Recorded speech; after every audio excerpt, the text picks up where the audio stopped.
This channel does not promote any violent, harmful, or illegal activities. All content provided by this channel is meant for an educational purpose only. Bakri Eid উপলক্ষে হিন্দুদের অনুভূতিতে উস্কানি দেয়া Islamic মৌলবাদীদের অভ্যাসে পরিণত হয়েছে। এই ইসলামিক মৌলবাদীদের একজন হলেন কংগ্রেস নেত্রী আরফা খানম।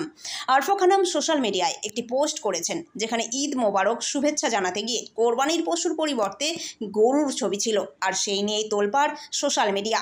এই ছবিতে দেখা যাচ্ছে একজন মুসলিম ছেলে কোরবানির জন্য গরু নিয়ে যাচ্ছে।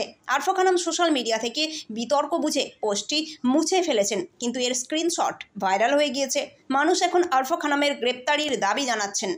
সোশ্যাল মিডিয়ায় সম্প্রতি শর্মিষ্ঠা পানলির মামলার সাথে তুলনা করে বলা হচ্ছে যে শর্মিষ্ঠা পানলিকে গ্রেপ্তার করা হয়েছে, এখন এনাকেও গ্রেপ্তার করুন। এর আগে যখন বিজেপি নেত্রী নূপুর শর্মা ইসলাম সম্পর্কে আপত্তিকর মন্তব্য করেছিলেন, তখন তাকে ক্ষমা চাইতে হয়েছিল এবং কর্মের প্রতিটি দিক বিবেচনা করতে হয়েছিল। ইসলামিক মৌলবাদীরা এমনকি নূপুর শর্মাকে হত্যার হুমকি দিয়েছিল, এমনকি তার শিরোচ্ছেদের বার্তাও দিয়েছিল।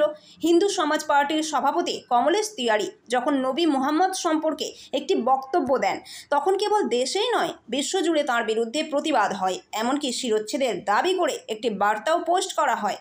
কমলেশ তিওয়ারির বিরুদ্ধে আইনি ব্যবস্থা নেওয়া হয় এবং তাকে 1 বছর জেলে থাকতে হয়। তবে 2 বছর পর 2019 সালে কমলেশ তিওয়ারিকে ইসলামিক মৌলবাদীরা হত্যা করে বলে অভিযোগ ওঠে।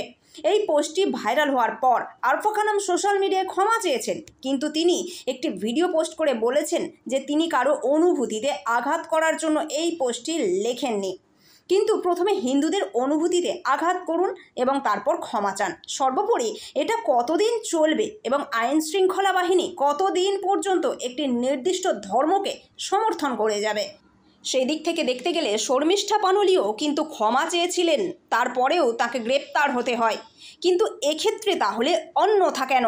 এই ধরনের পোস্ট করার জন্য কি আরফা খানমকে গ্রেপ্তার করা উচিত নয়? আরফা খানমের বিরুদ্ধে ঠিক কী ব্যবস্থা নেওয়া উচিত?